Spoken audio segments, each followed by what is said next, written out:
Le soleil se lève à peine sur 7, mais pour certains, la journée a déjà basculé dans l'irréversible. Manny, incarné par Gabriel Sand, est un jeune homme en quête de justice, ou plutôt de vengeance. Depuis la mort brutale de son ami Cyril, une rage froide s'est emparée de lui. Et au lieu de faire confiance à la police, il a choisi de faire cavalier seul. Dans cet épisode haletant de Demain nous appartient, diffusé le 24 juillet 2025, le jeune homme franchit une ligne rouge qui va bouleverser les siens. Face à Jack, Manny se confie sans détour. Il n'en peut plus d'attendre. Il veut retrouver l'assassin de Cyril. Il veut d'agir. L'aveu est poignant, presque désespéré. Jack, choqué, le traite de mytho et lui reproche ses mensonges.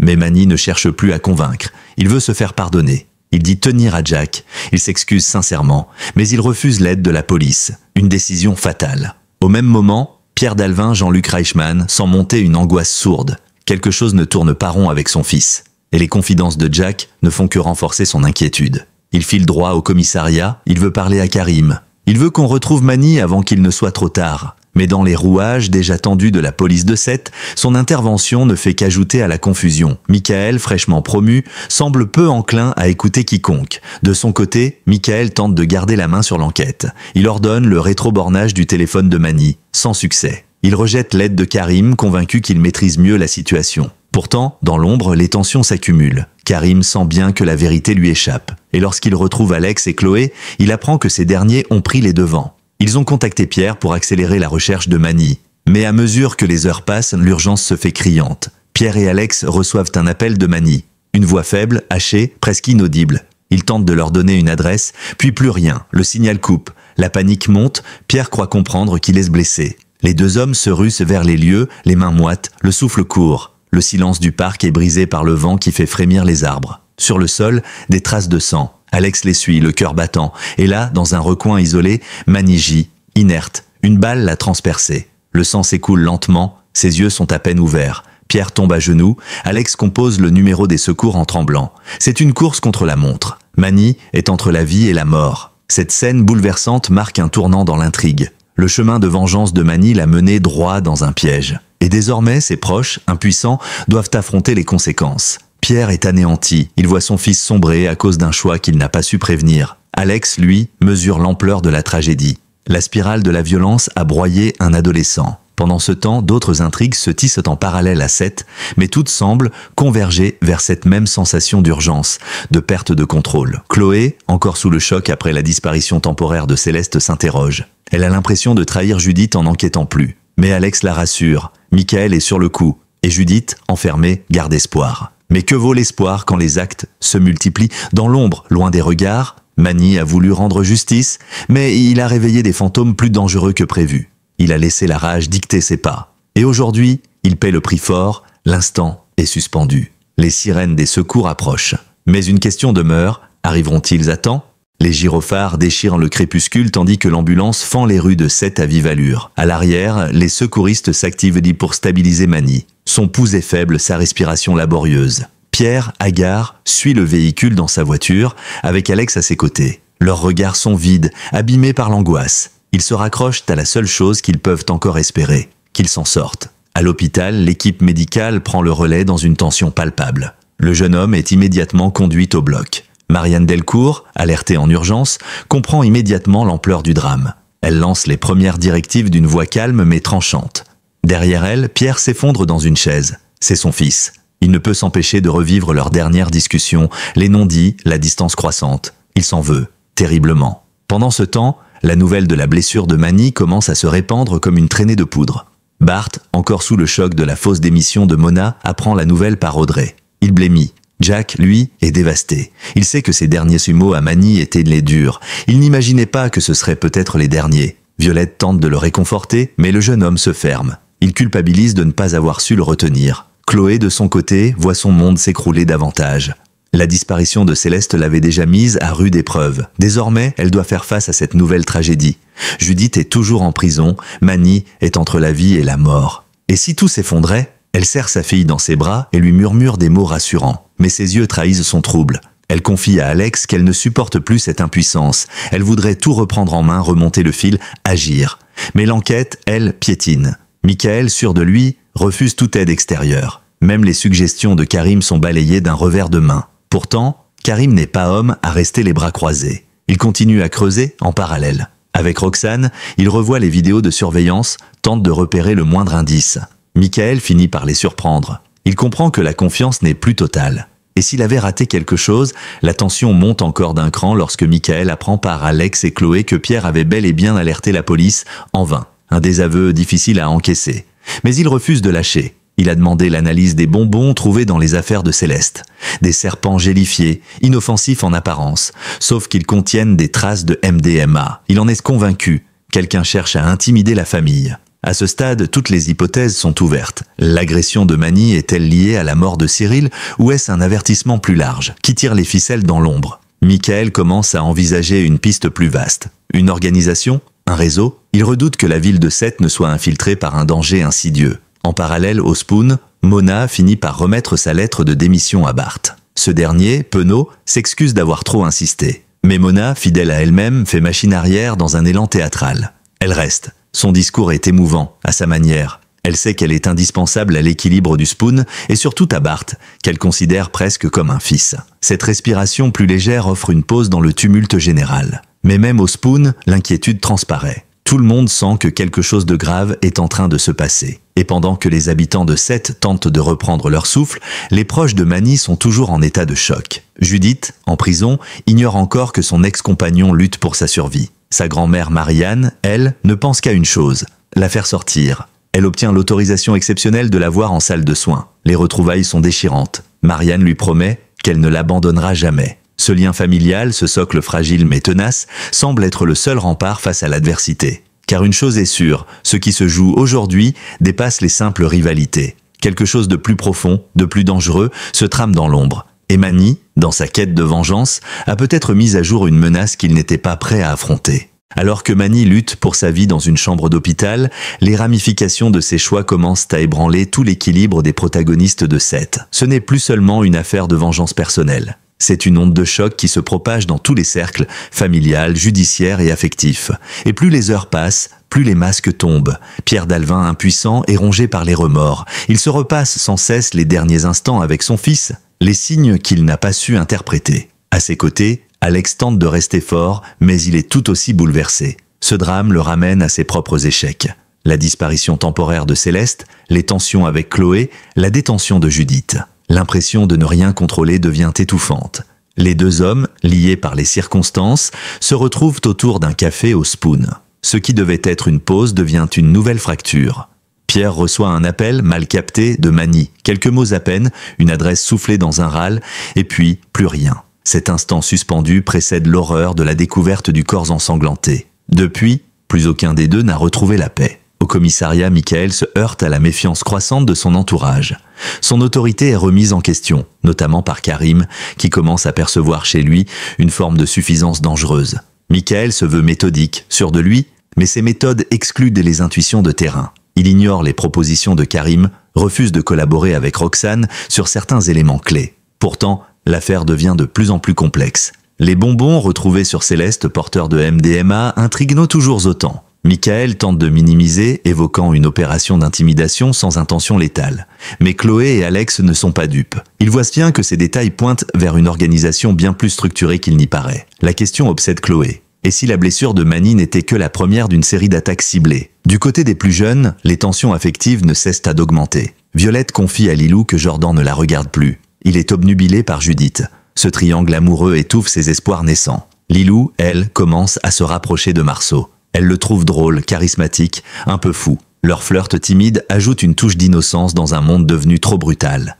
Mais même cette légèreté ne parvient pas à dissimuler l'inquiétude ambiante. Tous sentent qu'un basculement est en cours. Bart, quant à lui, se démène pour gérer le Spoon en pleine tempête. L'affaire Mona a failli le priver d'un de ses piliers. Finalement, elle est restée. Mais les cicatrices de ce bras de fer sont encore fraîches. Mona, en bonne comédienne de l'ordinaire, n'a pas manqué d'exagérer son importance pour mieux masquer son attachement profond au lieu et à ceux qui l'y entourent. Bart fait semblant de soupirer, mais il est soulagé. Mona est son rock, même s'il ne le dit pas. L'ambiance à la plage, pourtant habituellement légère, s'alourdit elle aussi. Octave, agacé par la présence de Marceau, pique un paddle et tente de s'amuser, mais l'humeur n'y est pas. Bastien, lui, décroche un job à la fête foraine, ce qui offre une perspective de distraction pour le petit groupe. Tous décident d'y aller, sauf Octave qui préfère s'isoler. Ces moments, presque anodins, trahissent un besoin de fuir la réalité oppressante qui s'installe. Dans ce chaos général, un espoir fragile se dessine entre les murs de la prison. Judith, toujours enfermée, reçoit la visite clandestine de Marianne.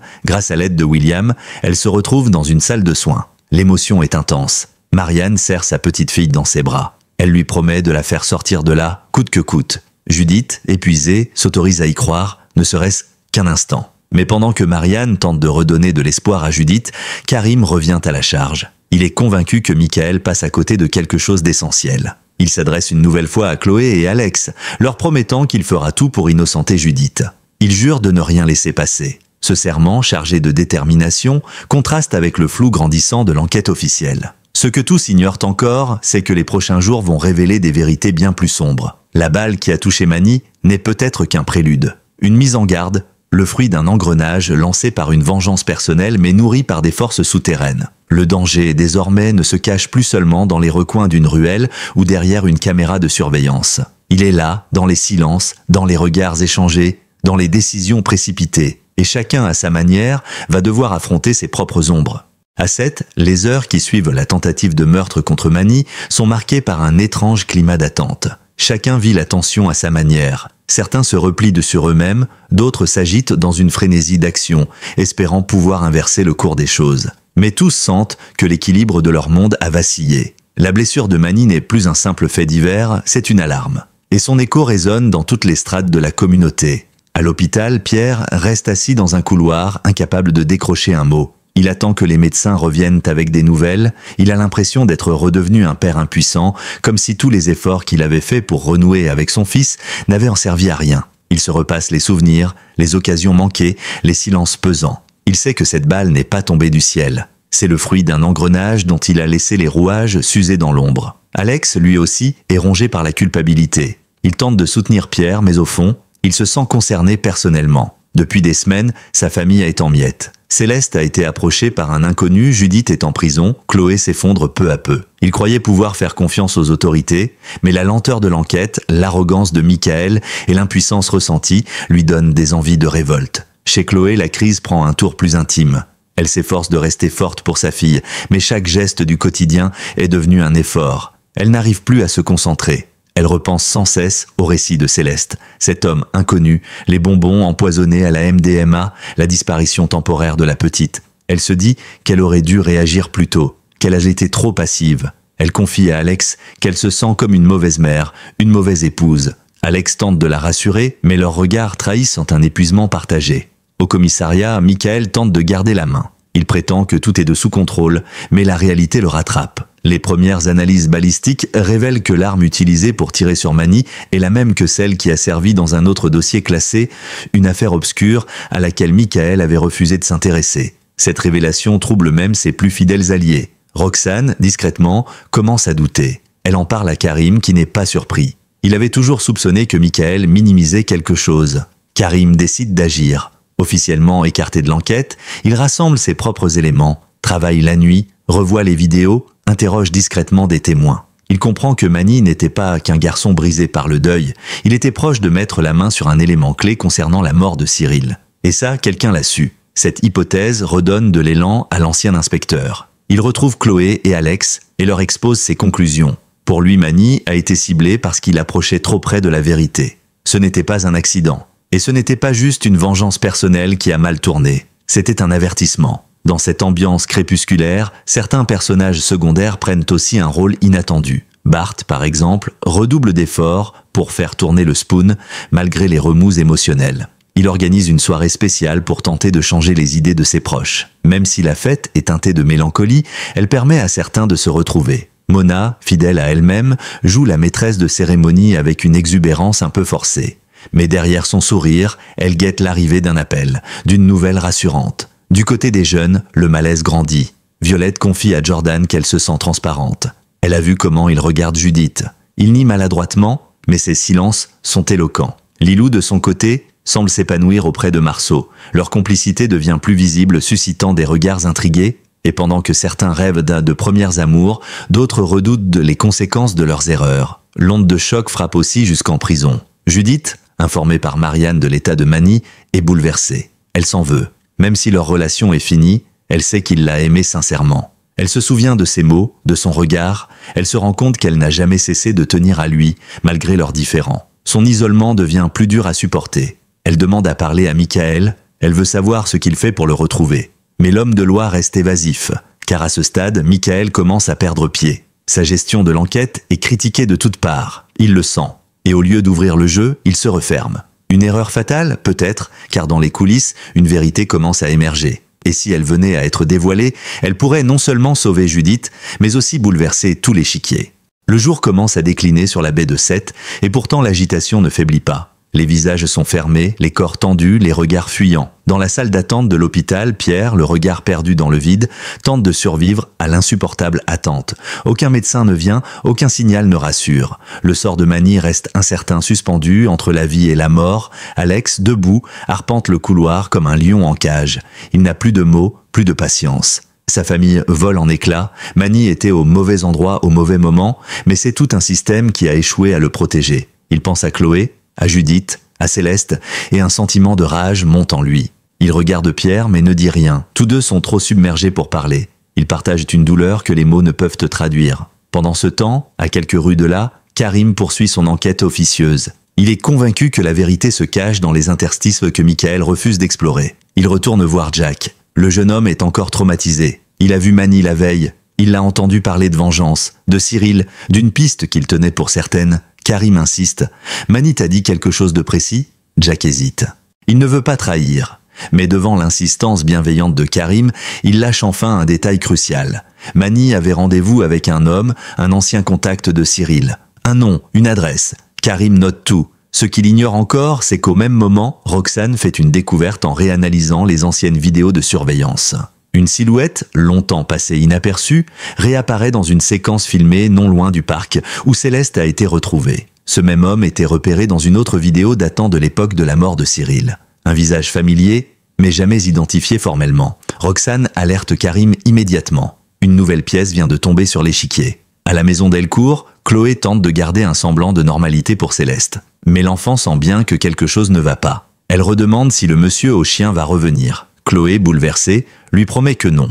Elle lui rappelle de ne jamais suivre un inconnu, même pour un chien ou des bonbons. Céleste hoche la tête, elle est calme, trop calme. Chloé fond en larmes quand sa fille retourne jouer dans sa chambre. Elle n'en peut plus, elle veut que tout cela cesse. Judith, en prison, apprend par Marianne que Mani est toujours dans un état critique. La culpabilité la ronge. Elle pense que tout cela est lié à elle, à l'affaire qui la retient enfermée. Elle supplie Marianne de dire à Karim qu'il faut accélérer, qu'elle est prête à tout dire. Mais que peut-elle vraiment ajouter? Elle sait qu'on lui cache des choses, elle sent que l'enquête n'avance pas parce que certains ne veulent pas qu'elle avance. Et si le vrai coupable était encore en liberté, à manipuler les fils du silence? Bart, malgré la pression, tente de rester fort. Il gère les commandes, sourit aux clients, fait des blagues à Mona. Mais intérieurement, il est dévasté. Mani, c'est aussi un ami. Et tout ce qui se passe autour de lui donne le vertige. Il repense à tous les moments partagés, aux choix douteux, aux erreurs. Il sent que la vie de chacun est devenue un terrain miné. Pendant ce temps, Karim suit la piste que Jack lui a donnée. Il se rend à l'adresse mentionnée, seul. C'est un entrepôt désaffecté en périphérie de la ville. Il entre, arme au poing, prudent. À l'intérieur, il trouve des traces récentes de passage. Mégots, emballage, un matelas posé à même le sol.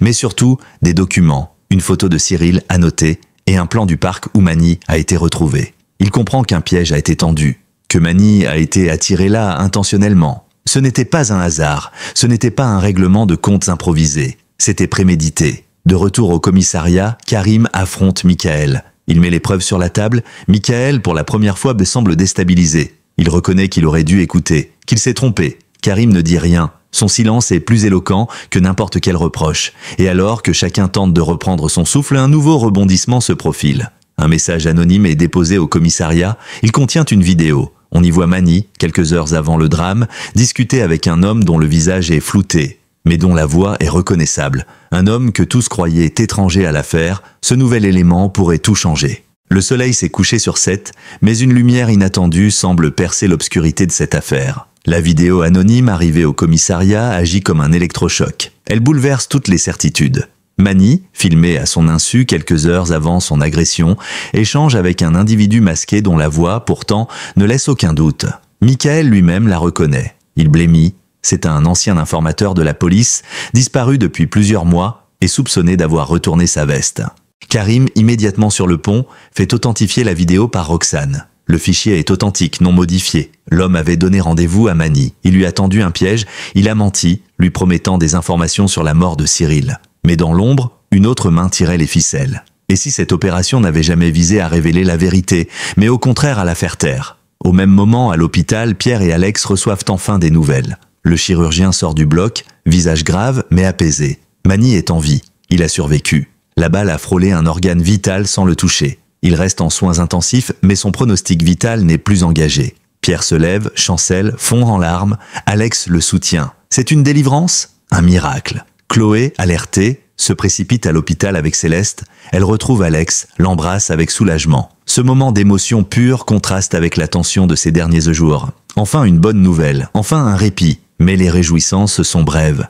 Karim révèle à Chloé et Alex ce qu'il a découvert. Mani a été piégé. Il était sur le point de faire éclater un réseau bien plus vaste qu'il ne l'imaginait. Et cette tentative d'assassinat, loin d'être une vengeance aveugle, a été minutieusement orchestrée pour faire taire un témoin gênant. L'ennemi n'est pas celui qu'il pensait. Et il est peut-être toujours là, tapi, prêt à frapper encore. Pendant que les enquêteurs s'activent, les dynamiques personnelles évoluent elles aussi. Judith, désormais informée de la survie de Mani, reprend espoir. Elle décide de parler. Tout ce qu'elle sait, tout ce qu'elle a entendu, même les rumeurs. Elle fait le pari de la transparence, au risque de se mettre davantage en danger. Elle sait que sa libération ne pourra se faire que si la vérité éclate au grand jour. Marianne, plus combative que jamais, pousse William à demander une révision du dossier. Les pièces manquent, les incohérences s'accumulent. Et désormais, la vidéo de Mani est un nouvel élément déterminant. Tout peut basculer. Michael, mis sous pression, finit par admettre ses erreurs. Il reconnaît qu'il a voulu trop en faire seul. Mais il comprend surtout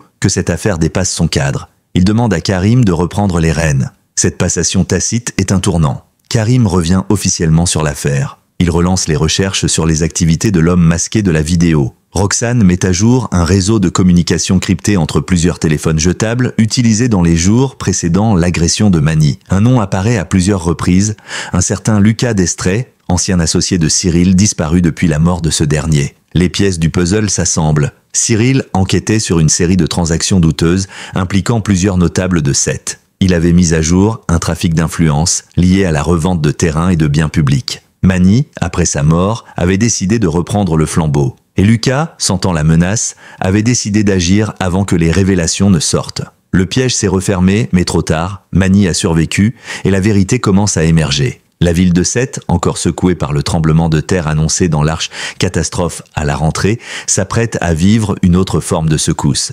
Judiciaire, morale, intime. Les habitants vont devoir faire face à leurs choix, à leur silence, à leurs alliances. Dans les derniers instants de l'épisode, Mani, encore faible, ouvre les yeux. Pierre est à son chevet, la gorge nouée, il lui prend la main. « Tu es là, papa ?» murmure Mani. Pierre ne répond pas. Il pleure. Mais cette fois, ce sont des larmes de retrouvailles. D'un père qui comprend enfin son fils, et d'un fils qui, malgré la douleur, sait qu'il a éveillé les consciences. Mais tout laisse penser que l'histoire est loin d'être terminée. Des vérités doivent encore être dites. Des comptes seront demandés. Et dans cette guerre de l'ombre, une chose est sûre, plus rien ne sera comme avant. Merci d'avoir regardé cette vidéo jusqu'au bout. Si vous avez été aussi bouleversé que nous par les rebondissements de l'épisode 1994 de Demain nous appartient, n'hésitez pas à partager vos impressions en commentaire. Que pensez-vous de ce qui est arrivé à Mani? Selon vous, qui tire vraiment les ficelles? Votre avis nous intéresse énormément. Abonnez-vous dès maintenant à notre chaîne pour ne rien manquer des prochains épisodes, des théories chocs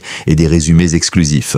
Un simple clic et vous êtes au cœur de l'intrigue. Un immense merci pour votre fidélité et à très vite pour une nouvelle vidéo pleine de suspense, d'émotions et de révélations explosives. Restez connectés.